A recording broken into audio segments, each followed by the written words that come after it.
Hello guys, मेरा नाम सक्षम डोबरियाल है। ये एनआरएक्स नॉलेज चैनल है जहां पर मैं हमेशा की तरह बातें करता हूं ड्रग्स के बारे में। हमेशा आपको ड्रग के बारे में कुछ ना कुछ जानकारी देता रहता हूं। तो आज इस ड्रग के ऊपर मैं बात करने जा रहा हूं। उस ड्रग का नाम है कैफीन। क्या होता है कैफीन, इसके बारे में बात करेंगे। कैफीन एक बहुत कॉमन ड्रग है, आपने बहुत जगह सुना भी होगा और उसका इस्तेमाल भी करा होगा कॉफ़ी के अंदर। ठीक है, बहुत कॉमन है। लेकिन हम कैफीन के बारे में अब यहाँ पर थोड़ी डिटेल में बात करेंगे कि कैफीन एक्चुअली में है क्या ये हैबिट फॉर्मिंग ड्रग है, क्या नार्कोटिक ड्रग है, और इसके ऊपर हम चीज़ों के बारे में हम बात करते हैं। जैसे कैफीन क्या होता है, कैफीन ड्रग का मतलब क्या है, क्या चीज़ है कैफीन, क्या रसायन है कैफीन। ठीक है, हिस्ट्री के बारे में, structure, chemistry, mechanism, side effects, use, drug interaction, doses, chemical test और शेड्यूल के बारे में जो मेरी बातें होती रहती हैं ड्रग के बारे में, तो उसके बारे में बात करेंगे। कैफीन के बारे में ज़रा बात कर लेते हैं। कैफीन एक नेचुरल स्टिमुलेंट ड्रग है। नेचुरल स्टिमुलेंट मतलब कि स्टिमुलेंट वही ड्रग होते हैं जो आपको एकाग्र, जागरूक, कॉन्फिडेंस इनहेंसिंग, ठीक है, और आप में क्या कर देते हैं, जो आपकी नींद आ रही होती है आपको और आप जब इस ड्रग को कंज्यूम करते हो, जैसे कैफीन मान लीजिए चाय पी ली आपने या फिर आप कॉफ़ी पी ली, तो उसके बाद आप तरोताज़ा हो जाते हो और उसके बाद भी कुछ ना कुछ काम कर देते हो और आपकी जो नींद या सुस्ती रहती है गायब हो जाती है। ठीक है, तो कैफीन एक नेचुरल स्टिमुलेंट ड्रग है। इसको मैं कहूँगा मिथाइल ज़ैंथीन डेरिवेटिव ड्रग है। मिथाइल ज़ैंथीन डेरिवेटिव का मतलब होता है कि इसके अंदर ज़ैंथीन न्यूक्लियस है और उसमें मिथाइल ग्रुप अटैच है, तब इसका नाम 137 ट्राई मिथाइल ज़ैंथीन 2,4 डायोन भी से कहा जाता है। आगे मैं आपको अच्छे से समझाऊंगा वैसे इसके बारे में।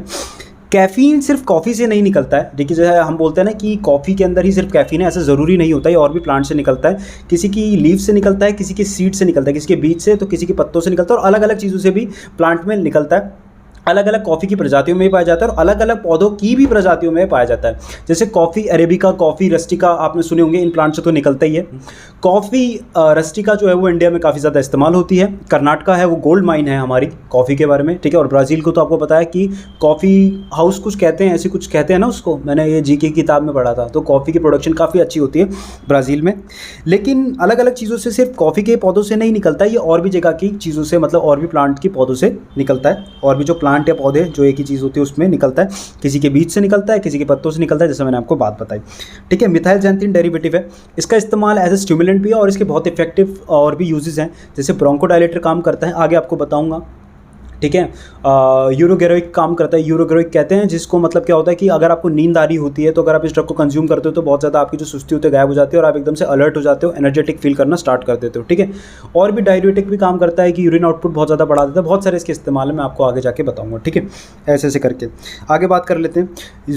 ये एक मिथाइल ज़ैंथीन डेरिवेटिव है और अगर इसको पूरी में एक क्लास के अंदर मैं बात करूँ तो ये स्टिमुलेंट ड्रग है। ठीक है, और ये क्या स्टिमुलेंट होते हैं, कॉर्टिकल स्टिमुलेंट होते हैं, मतलब कि सेरिबेलम में काफ़ी ज़्यादा काम करते हैं, जो कि हमारी नींद, हमारी सोचने समझने की शक्ति, कोई चीज़ हम नई चीज़ें सीखते हैं उस पर काम करता है। ठीक है, तो कॉर्टिकल स्टिमुलेंट भी हम इसको कह सकते हैं। ज़रा बात कर रहे थे कि थोड़ा इंट्रो में, थोड़ा इसका इंट्रो और हिस्ट्री काफ़ी बड़ी है, तो इंट्रो में थोड़ी बात कर रहे थे कि कैफीन जो है वो और कहाँ से निकलता है। ठीक है, कैफीन मैंने बताया अलग अलग प्रजातियों के पौधों से निकलता है और कैफीन जो है वो अलग अलग कंसंट्रेशन में अलग अलग पौधों में और प्रजातियों में पाया जाता है। कुछ एग्जाम्पल की बात करते हैं, जैसे अगर मैं बात करूँ कॉफ़ी अरेबिका के बारे में, तो उसके बीजों से निकलता है, 1 से 2% उसमें कैफीन होता है। बात करें अगर मेट लीफ के बारे में, आइलेक्स पेरिगोनेसिस, ठीक है, ये आपका रहता है, ये जो आपका रहता है ये एक्विलोफोलिसी फैमिली का रहता है। ये 1 से लेकर 5% इसमें कैफीन होता है। कोकोआ कर्नल या फिर थियोब्रोमा कोकोआ जिसे कहते हैं, उसके अंदर 0.05 से 0.36% होता है। ठीक है, ये कुछ ऐसे डाटा एस्टिमेट बता रहा हूँ। कोला सीड्स के बारे में अगर मैं बात करूँ, ठीक है, कोला एल्बा, कोला एवेरा, अलग अलग चीज़ रहती है। स्टेरिकुलेसी फैमिली के होते हैं, 0.05, 0.36% इसमें रहता है। क्यूराना सीड्स का हो या कोला ग्यूराना सीड्स के बारे में बात करूँ, जिसको पॉलिना क्यूपाना सेपेंडेसी फैमिली से जो बिलोंग करता है, उसके अंदर कैफीन की जो अमाउंट है वो सबसे ज़्यादा पाया जाता है, ग्यूराना सीड्स, तब इसे गुआरनाइन केमिकल भी कहा जाता है और ये 2.5 से लेकर 7% होता है। कैफीन के दूसरे नाम वैसे 137 ट्राइमिथाइल ज़ैंथीन 2,4 डायोन है, जो इसको केमिकल नेम होता है। थीइन भी कहा जाता है, कैफी बेस या कॉफ़ी भी कहा जाता है। ठीक है, अलग अलग नाम से बुलाया जाता है, और गुआराइन भी इसको केमिकल कहा जाता है। ठीक है, आगे बारे में इसके बारे में बात करते हैं। ठीक है, कैफीन के बारे में वो है, इसके इतिहास पे आ जाता है, फिर मैं आपको एक एक करके समझाऊंगा जो इसके अलग अलग नाम है वो कहाँ से आए हैं। ठीक है, सबसे पहली बात अगर मैं बात करूं तो कैफीन के बारे में अगर मैं बात करूं तो सबसे पहले हम इसको लेके थोड़ा चाय से लेके जाएंगे। मिथाइल ज़ैंथीन डेरिवेटिव है, तो मिथाइल ज़ैंथीन डेरिवेटिव के अंदर और भी ऐसे ड्रग आते हैं, क्योंकि 137 ट्राई मिथाइल ज़ैंथीन है तो इसे हम कैफीन कह रहे हैं। ऐसे 37 डाई मिथाइल ज़ैंथीन भी होते हैं, अलग अलग रहते हैं, तो उसके अंदर थियोब्रोमिन, एमिनोफाइलिन और क्या बोलते हैं थियोफाइलिन, थियोब्रोमिन, ये सब आते हैं। थियोफाइलिन, थियोब्रोमिन की कंसंट्रेशन भी होती है और वो टी के अंदर ज़्यादा पाई जाती है, जिसे हम चाय कहते हैं, कैमिलिया थीसिस जिसे कहा जाता है। उसके अंदर भी बहुत ज़्यादा पाई जाती है। और चाय के अंदर भी आपका 1 से 5% कैफ़ीन होता है, लेकिन उसके अंदर थियोब्रोमिन और थियोफाइलिन केमिकल बहुत ज़्यादा रहते हैं नेचुरली, ठीक है। थियोफाइलिन, थियोब्रोमिन और कैफ़ीन ये लगभग एक ही केमिकल है, बस इनके ढांचों में हल्का सा फ़र्क होगा। कोई 1-3 पे है, कोई 3-7 पे है, अलग अलग ग्रुप जुड़ रखे हैं, मैंने आपको ऐसे बता दिया, ठीक है। तो पहले हम चाय की बात कर रहे थे, और चाय हमारी फेमस है बिल्कुल चाइना से। तो चाइना में एक किंग थे, एम्परर, मतलब पूरे राजा होते हैं जो पूरे देश के, ठीक है। उनका नाम क्या बोलते हैं, शेनोंग था। उन्होंने देखा कि जब वो चाय की पत्तियां गिर गई थी, तो उन्होंने उसको पानी में डाला, उसको बॉईल किया, और उन्होंने ऐसी एक चाय बनाई जिससे वो तरोताज़ा हो गए। और उन्होंने देखा कि जो ये है ये काफ़ी अच्छा, जो चाय की पत्ती कैमेला थीसिस की थी, तो काफ़ी अच्छा इन्होंने पाया कि ऐसी भी कोई चीज़ हो रही है कि हमने एक पत्ते को लिया, उसको हमने बॉईल किया, तो उससे हमने जब पिया तो हमें काफ़ी अच्छा लगा, तरोताज़ा हो गए। आगे बात करते हैं इसके बारे में। 15 सेंचुरी के अंतर्गत, 15 सेंचुरी मतलब 15वीं शताब्दी के अंतर्गत हम जब बात करते हैं, तो सूफी मोनेस्ट्रीज जो कि यमन में है, जहाँ पर एक यमन एक देश है हमारा, एशिया में पड़ता है, वहाँ पर एक सिटी है मोचा आपकी कॉफ़ी भी रहती है। मोचा स्पेशल कॉफ़ी भी होती है, नेटिव जगह की भी कॉफ़ीज़ होती है, मोचा कॉफ़ी कहते हैं जिसे, ठीक है। तो मोचा जो सिटी है उधर की तरफ भी देखा गया, मोचा सिटी के अंदर ये देखा गया कि मोचा सिटी में ऐसी कॉफ़ी का इस्तेमाल करा जा रहा है, और वहाँ के लोग इससे काफ़ी नोन हो गए। उन्होंने इसके बारे में देखा और इसका इस्तेमाल किया। यही चीज़ इजिप्ट तक फैलती गई, और उसके बाद ये क्या मिस्र जिसे आप कहा जाता है आज के वर्तमान समय में, उसके बाद ये पर्सिया में फैल गई। पर्सिया आज के वर्तमान समय में ईरान देश है। फिर ऐसे ऐसे करके पूरी एशिया कंट्रीज़ में फैलने लग गई, ठीक है, तुर्की तक ऐसे ऐसे करके, ठीक है। उसके बाद कोला नट पे करा गया, जैसे मैंने आपको बताया था कोला नट के बारे में, कोला सीड्स जो रहते हैं, कोला एल्बा, ठीक है। कोला नट्स को भी एंशिएंट टाइम्स में इस्तेमाल करा जाता था, और एंशिएंट टाइम्स में इसको वेस्ट अफ्रीका में करा जाता था। वेस्ट अफ्रीका के जो लोग होते थे, मतलब कि आपका क्या होगा, पश्चिमी जो अफ्रीकी देश है वहाँ इस्तेमाल करा जाता था। वहाँ के लोग इनके पत्ते को डायरेक्ट इसको खा जाते थे, और उनमें ऐसा होता था कि जब उन्हें बहुत ज़्यादा भूख लगती थी, खाने के लिए नहीं होता था, तो वो उनकी जो हंगर होती थी, खाने जो भूख लग रही है, उसको बहुत कम कर देता। तो ये इसका इस्तेमाल था। आगे जाके जो कोकोआ बीन्स है, उनका इस्तेमाल पुराने वक्त में, मैं बोलूँगा 600 BCE, 600 BCE मतलब 600 ईसा पूर्व के बारे में बता रहा हूँ, मयान सभ्यता में भी होता था। मयान सभ्यता ग्वातेमाला में है। ग्वातेमाला क्या नॉर्थ या साउथ अमेरिका के बीचों बीच पड़ता है, ठीक है, थोड़ा मिडिल पार्ट में, पनामा से पीछे की तरफ है शायद, मुझे जहाँ तक याद आ रहा है, शायद मैं गलत भी बोल सकता हूँ अभी, ठीक है। बट इधर की तरफ है, अमेरिका की एक क्या बोलते हैं, उधर ही तरफ आता है, अमेरिका के राज्य में ही आता है, यूनाइटेड स्टेट्स ऑफ अमेरिका नहीं मैं कह रहा हूँ, ठीक है, आपकी मैं कॉन्टिनेंट की तरफ की बात कर रहा हूँ, ठीक है। तो उससे क्या होता है, मयान सभ्यता के लोग इसको इस्तेमाल कर रहे थे, और मयान सभ्यता के लोगों ने ये देखा कि इसको जब वो इस्तेमाल कर रहे हैं तो उनकी जो थकान है वो गायब हो जा रही है, क्योंकि वो इसको रॉ ईट कर जाते थे। इनकी जो लीव्स होते थे, सीड्स होते थे, उनको रॉ ईट कर लेते थे, कच्चा ऐसे खा जाते थे। 1700 के अंतर्गत वेस्ट इंडीज़ कोई देश नहीं है, वेस्ट इंडीज़ एक सारे देशों का समूह है, जिसे कैरेबियन कंट्री कहते हैं। नॉर्थ अमेरिका और साउथ अमेरिका के बीच जो एक कैरेबियन आइलैंड्स हैं बहुत सारे, क्या होते हैं, गुयाना, किंगस्टन, ये जमैका, ऐसे बहुत सारे कुछ देश आते हैं, तो उनको मिक्स करके वेस्ट इंडीज़ बनाया गया है। वहाँ के लोग इसका इस्तेमाल करते हैं। उन्होंने आइलेक्स वोमिनेटोरिया, ठीक है, आइलेक्स पैरागोनेसिस की, आइलेक्स की जो स्पीशीज़ है, मतलब कि मेट लीफ की एक स्पीशीज़, उसका इस्तेमाल करा गया था, और वो इसे एक ब्लैक ड्रिंक नाम से कंज्यूम करते थे। मैं उसका नाम भूल गया, वो उसको कॉमन नेम में क्या बुलाते हैं, ब्लैक ड्रिंक से इसको कंज्यूम करा करते थे, और उन्हें काफ़ी अच्छा लगता था। लेकिन अगर मैं बात करूं कि कैफ़ीन को आइसोलेटेड साइंटिफिकली बहुत ज़्यादा इसके बारे में जो जानकारी मिली है वो 19वीं शताब्दी से पहले के समय में मिली है। बात कर लेते हैं 1819 में फ्रेडलैंड रंग नाम के एक साइंटिस्ट थे। उन्होंने सबसे पहले कैफ़ीन को एक्सट्रैक्ट आउट किया था और इसके बारे में बताया था, और उन्होंने इसको बोला था कि ये कॉफ़ी से निकला बेस है, तो हम इसे कैफ़ी बेस कहेंगे। तो उसके कॉमन नेम में कैफ़ी बेस भी से कहा जाता है, जैसे मैंने आपको पहले बताया। 1821 में पेरीजीन रोबिक्यूट नाम के एक साइंटिस्ट थे, और पेल्टियर थे, उनके साथ बेंजाक्यूरस नाम के भी एक साइंटिस्ट थे। उन्होंने भी इसको डिस्कवर किया था, लेकिन अलग कंट्री में, और इन दोनों के बीच एक तरह से जंग छिड़ गई थी कि मैंने पहले डिस्कवर किया, मैंने इसकी खोज की। लेटर ऑन उन्होंने क्या बोलते हैं, फ्रेडीलैंड को इसका थोड़ा वो दिया था, श्रेय दिया था, ठीक है। रॉबिक्यूट ने भी इन चीज़ों के बारे में बताना स्टार्ट किया। रॉबिक्यूट को भी ऐसा बोला जाता है कि उन्होंने कैफीन के बारे में सबसे पहले किया था। इसके ऊपर एक तरह से ना डिबेट है, ठीक है, ऐसे रहता है, बट रॉबिक्यूट को भी ऐसे माना जाता है।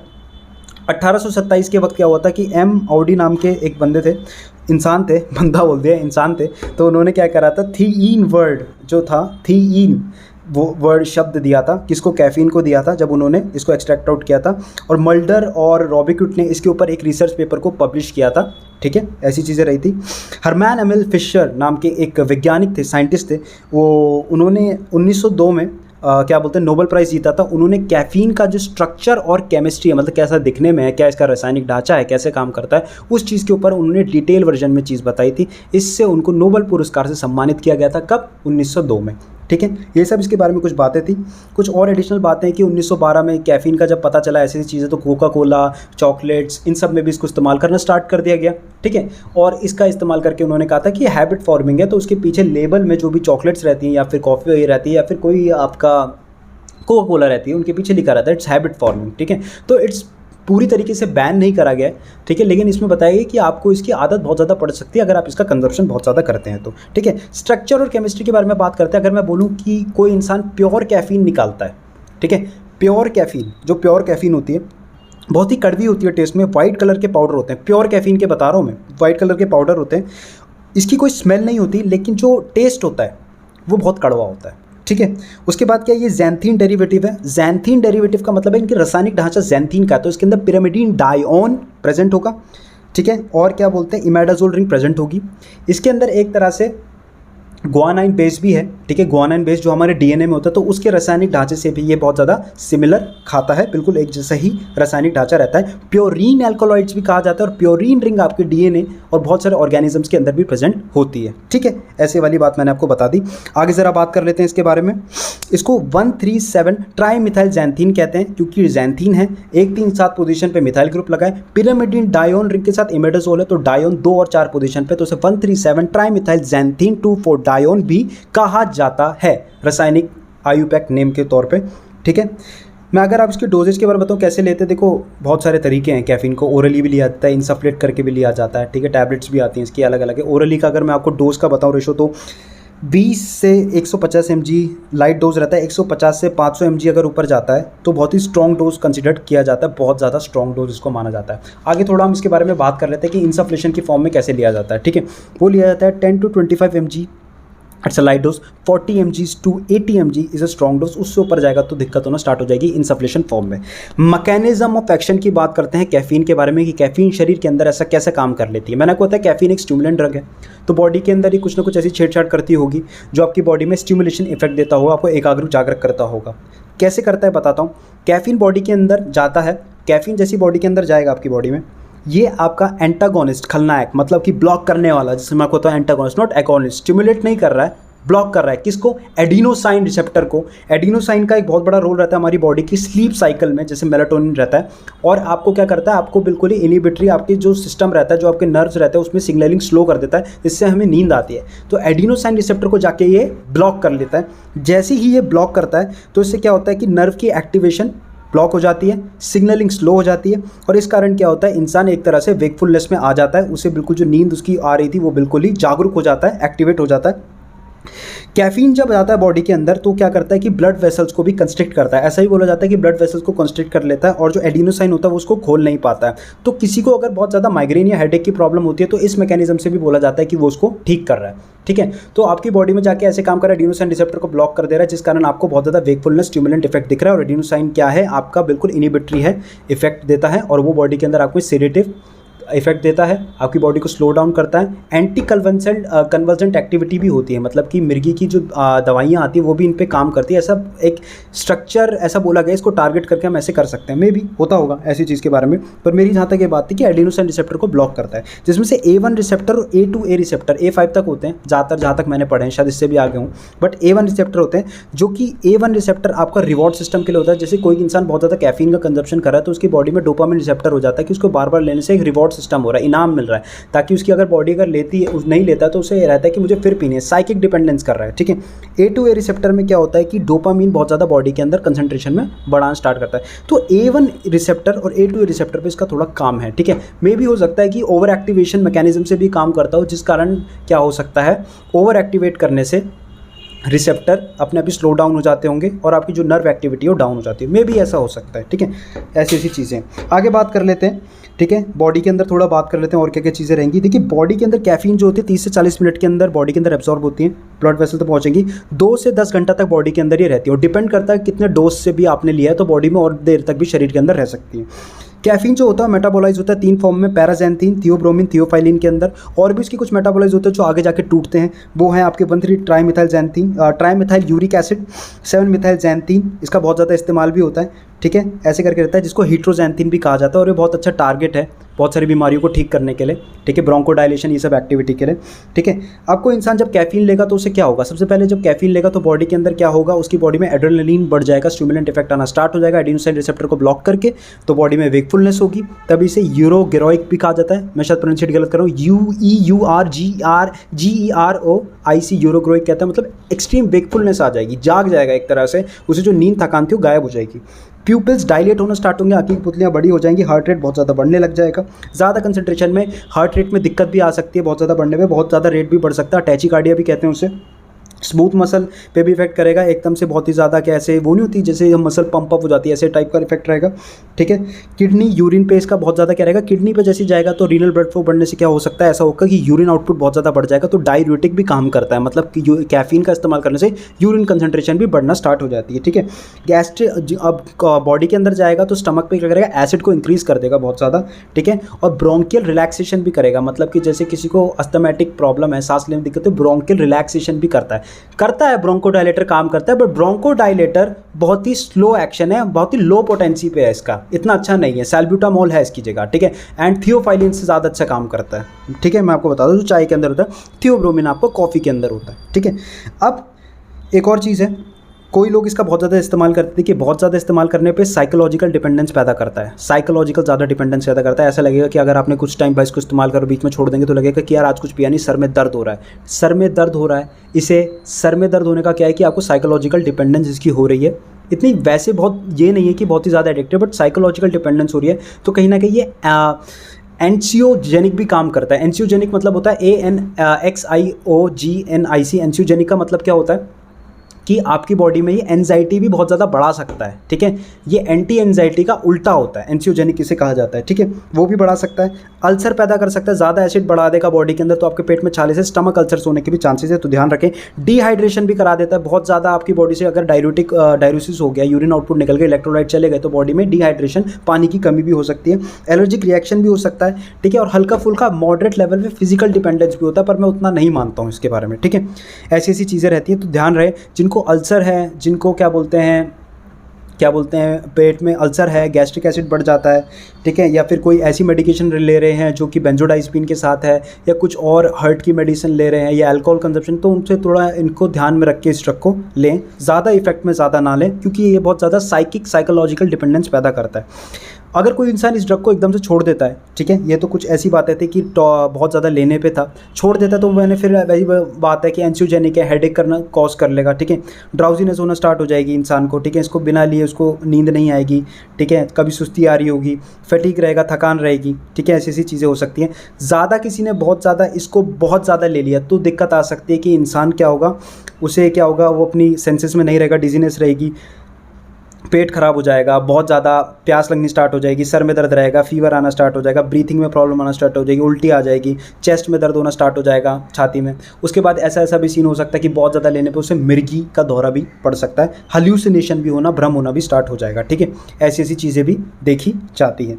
ऐसे अगर किसी को टॉक्सिसिटी रहती है तो मैं कहूँगा कि एस्मोलॉल का इस्तेमाल करें। एस्मोलॉल एक बीटा ब्लॉकर है जो कि शॉर्ट एक्टिंग रहती है, IV रूट से दे दें। किसी को अगर पॉइजनिंग हो गई है कैफीन की तो उसमें काम करता है। एक्टिवेटेड चारकोल दें ताकि वो कैफीन जो बॉडी के अंदर उसे एब्जॉर्ब करे।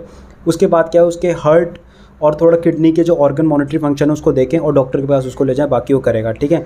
अभी एक और दवाई है बीटा ब्लॉकर की, मुझे याद नहीं आ रही, एल से नाम है उसका, लीजोप्रोलोल, पता नहीं, अजीब सा ही नाम, अलग से ही नाम है उसका, मैं अभी शायद वो नहीं आई है। वो भी शॉर्ट एक्टिंग, बहुत ही कम समय में काम करती है, ठीक है, वो बहुत कम समय शरीर के अंदर काम करते हैं, बहुत फास्ट एक्टिंग है। वो भी एस्मोलॉल की तरह ही है, तो उसका भी इस्तेमाल कर सकते हैं। आप नेट पे सर्च कर लेना, उसके बारे में लिखना short acting beta blocker. Beta blocker हमारे हार्ट रेट पे थोड़ा जो रहता है परकिंजे फाइबर, उस पर काम करते हैं, और हमारा जो हार्ट रेट बहुत ज़्यादा बढ़ रहा होता है तो उसको काम कर जाते हैं कि इसको नॉर्मलाइज कर लें, ठीक है। बीटा ब्लॉकर, बीटा रिसेप्टर हमारे हार्ट में प्रेजेंट होता है। इलेक्ट्रोलाइट बैलेंस रखें। बहुत ज़्यादा दिक्कत होने पे हीमोडायलिसिस भी करना पड़ता है जिनको कैफीन की पॉइजनिंग हो जाती है, ठीक है। कैफीन के इस्तेमाल है माइग्रेन के अंदर इस्तेमाल होता है। माइग्रेन का जो हेडेक होता है, जो एक पर्टिकुलरली क्या रहता है, एक क्लस्टर हेडेक रहता है, इधर की साइड हो जा रहा है, ठीक है, ऐसे करके, और बहुत ज़्यादा उससे दिक्कत रह रही है, ठीक है, ऐसी चीज़ें रहती हैं। नूट्रॉपिक की तरह काम कर रहा है, बोलते हैं कि इसे स्मार्ट हो रहे हैं लोग बहुत ज़्यादा, इससे क्या हो रहा है, न्यूरॉन्स फायर्स होते हैं, तो बहुत ज़्यादा लोग स्मार्ट हो रहे हैं आपके अंदर काम करने के। मैं ऐसा मानता हूँ कि लोग काफ़ी देर तक काम करते हैं इस ड्रग को लेकर, तो उसे नूट्रॉपिक को कंसिडर कर दिया गया है। और मे भी हो सकता है कि न्यूरॉन्स उसमें बहुत ज़्यादा तादाद में एक जगह बढ़ जाते हो तो हम इसे न्यूट्रोपिक कंसिडर कर रहे हैं, ठीक है। एंटी इन्फ्लामेटरी है, कैफीन जो कच्ची होती है, अगर आपको कहीं चोट लगती है, जलन होती है, तो उसको आप भारी तौर से पानी के साथ ऐसे हल्का फुल्का ऐसे लगा सकते हैं, तो उधर की साइड आपकी जो जलन है वो काफ़ी हद तक कम हो जाएगी। डायूरेटिक काम करता है, मैंने आपको बता दिया था किडनी में कैसे जाके काम करता है और कैसे बढ़ा देता है। अस्थमा के पेशेंट्स में ज़्यादा बहुत अच्छा काम करता है कैफीन, ठीक है। उसके बाद क्या है, रेस्पिरेटरी स्टिमुलेंट है, ब्रोंकोडायलेशन की तरह काम करता है, बहुत कम इफेक्ट है बट काम कर जाता है। किसी को एक्यूट अस्थमा अटैक में हम इसको दे सकते हैं, ठीक है। एम्फीटामीन, कोकेन, अल्कोहल इनके साथ नहीं देना है, ठीक है। एम्फीटामीन और कोकेन के साथ मिर्गी आ सकती है, एंजाइटी हो सकती है। अल्कोहल के साथ उल्टा है, अल्कोहल बेहोश कर रहा है, ये स्टिमुलेंट कर रहा है, हार्ट रेट ऊपर नीचे से मौत हो सकती है। बेंजोडाइज़पीन के साथ नहीं देना है। प्लेटलेट वाले ड्रग्स के साथ भी इसको नहीं देना है, ठीक है। ऐसे क्योंकि जब कैफीन का बहुत ज़्यादा कंजप्शन करते हैं ना, तो बॉडी में जो खून का जो बनता है ना, जो प्लेटलेट हमारी बनती है, जैसे कहीं चोट लगती है तो उस जगह पर घाव भरते हैं, वो भी बहुत कम हो जाते हैं। तो एंटी प्लेटलेट ड्रग के साथ भी इसमें नहीं देना है, क्योंकि ब्लड फ्लो बहुत ज़्यादा बढ़ा देगा बॉडी के अंदर, यहाँ पर भी नहीं देना है, ठीक है। ऐसी कुछ चीज़ें। कुछ केमिकल टेस्ट के बारे में बात करते हैं। इसका फेमस केमिकल टेस्ट है, वैसे तो सलाइवा, यूरिन, ब्लड के अंदर गैस क्रोमेटोग्राफी सबसे मिल जाता है, लेकिन इसका एक बहुत स्पेशल टेस्ट है, उसका नाम है म्यूरोक्साइड टेस्ट। फार्मेसी में फार्माकोग्नोसी वाले, औषध विज्ञान वाले इसके बारे में जानते होंगे, मैं आपको बता देता हूँ वैसे क्या होता है, मैंने भी पढ़ा था। आपको कैफ़ीन लेना है, कैफ़ीन का पाउडर लेना है, ठीक है। कैफ़ीन के अंदर क्या करना है, आपको 4 से 5 ड्रॉप नाइट्रिक एसिड की डालनी है। जो पोर्सलिन डिश रहती है, कोई भी चीज़ आप सैंपल के तौर पर डिश में रख दो, डालना है। उसका ना कुछ देर बाद उसको सुखा के रख देना है। उससे ना उससे यूरिक एसिड बन जाएगा हवा से कांटेक्ट में, ठीक है। नाइट्रिक एसिड डाला 4 से 5 ड्रॉप, तो यूरिक एसिड टाइप ऐसे कुछ बन जाएगा, उसको ऐसे छोड़ देना है। उसके बाद उसको ना एवापोरेशन की तरह छोड़ देना है, हवा में एवापोरेट होता रहेगा। जो बचा कुचा प्रोडक्ट मिलेगा उसमें एमोनियम हाइड्रोक्साइड डालना है कुछ, ठीक है। एमोनियम हाइड्रोक्साइड जैसे ही डालोगे ना, तो वो क्या करेगा, उसके साथ रिएक्शन करके ना परप्यूरिक एसिड बनाएगा। परप्यूरिक एसिड जैसे ही बनेगा तो हमें पता चलता है इसके अंदर ज़ैंथाइन का बेस है, प्योरीन एल्कोलॉइड है, और इससे हमें पता चल रहा है कि ये कैफ़ीन का पर्टिकुलर टेस्ट है, और पूरा पर्पल रंग का कलर जैसी शो होगा, तो कैफ़ीन का पॉजिटिव टेस्ट आ चुका है, ठीक है। ये इसका कुछ टेस्ट है, इसे म्यूरोक्साइड टेस्ट कहा जाता है। कैफ़ीन को वैसे कोई शेड्यूल में नहीं डाला गया है, कैफ़ीन के ऊपर रूल्स एंड रेगुलेशन है। कैफ़ीन को ऐसे कभी थोप में नहीं बेचा जाता। अगर कोई इस मटेरियल के अंदर कैफ़ीन हो, मान लो कॉफ़ी के अंदर हो, तो थोप में नहीं बेचा जाता है, क्योंकि हैबिट फॉर्मिंग ड्रग है, तो ऐसे इसको बिल्कुल भी नहीं बेचा जाता है। तो कैफ़ीन के अंदर की बात यह है कि कैफ़ीन एक ड्रग ऐसा है जो कि पूरा देख रेख में हो रहा है, एक पूरी कंसंट्रेशन में रख रखा है। लेकिन कुछ लोग इसका बहुत ज़्यादा अब्यूज़ कर लेते हैं, मे बी 400 mg से ऊपर ले रहे हैं या 400 mg का स्ट्रॉन्ग डोज ले रहे हैं, तो उनको दिक्कत आना स्टार्ट हो जाती है। तो ये एक हैबिट फॉर्मिंग ड्रग है, बट इसको कोई शेड्यूल के अंदर नहीं रखा गया है। अगर इसको कल को बहुत ज़्यादा शेड्यूल के अंदर रखें, जो बहुत ज़्यादा अब्यूज़ अगर करते हैं लोग बहुत ज़्यादा, इवन लोगों ने डेथ भी हुई है लोगों की कैफ़ीन का बहुत ज़्यादा इस्तेमाल करने से, ठीक है। हार्ट अटैक से ही मौत हुई है। इसको अगर रखा जाए तो मैं कहता हूँ, ये मेरा अपना मानना है, ठीक है, वैसे नहीं, शेड्यूल 3 के अंदर रखा जाए, इसका अब्यूज़ होने के चांसेस हैं, बट इतने चांसेस नहीं हैं कि बहुत ज़्यादा ये बहुत ख़तरनाक है, क्योंकि इसकी बहुत ज़्यादा फिजिकल डिपेंडेंस नहीं है, और फिजिकल और मेंटल डिपेंडेंस से ही हम ड्रग के बारे में बता सकते हैं कितना एडिक्टेबल है। तो मैं कह सकता हूँ कि इसकी साइकिक डिपेंडेंस ज़्यादा है as compare to physical dependence है, पर उतनी नहीं है फिजिकल। तो मैं इसे कह सकता हूँ इसे शेड्यूल 3 में होना चाहिए, ठीक है, low potential of abuse drug में, जो कि कंट्रोल हो जाते हैं, ठीक है। और कैफ़ीन के बारे में देखो क्या बातें रहेंगी। देखिए, कैफ़ीन अलग अलग कंसंट्रेशन में होता है। जैसे ब्लैक टी है तो उसके अंदर ज़्यादा कंसंट्रेशन में कैफ़ीन होगा, ग्रीन टी या अलग उसमें उतना कैफ़ीन नहीं होगा, होता ही नहीं होगा, पर ठीक है, तो अलग अलग रहता है। ऐसी सी चीज़ें, कैफ़ीन के जो कॉफ़ीज़ रहती हैं उनके अलग प्रोडक्ट आते हैं, तो उसके अंदर भी कैफ़ीन की कंसंट्रेशन वेरी करती है, कितना कंसंट्रेशन है, ठीक है। और ऐसी चीज़ें थी, जो पूरी चीज़ें मैंने आपको बताई वो थी कैफ़ीन के बारे में। आई होप आपको मेरी वीडियो समझ आई होगी कि कैफ़ीन होता क्या है। अगली वीडियो में हम कैप्टोग्राइलिन जो उन्होंने बताया था उनके बारे में बात करते हैं। और इसको वीडियो को बनाने का मतलब ये था कि उसमें कैप्टोग्राइलिन में एम्फीटामिन और कैफ़ीन रहते हैं, और इसमें कैफ़ीन था, तो पहले कैफ़ीन एम्फीटामिन में मेरी वीडियो बनी थी, तो कैफ़ीन पे भी मैंने बना दी, तो अब उसको समझने में आसानी होगी। तब तक मेरा नाम सक्षम डोबरियाल है, ये NRX नॉलेज चैनल है। Thank you.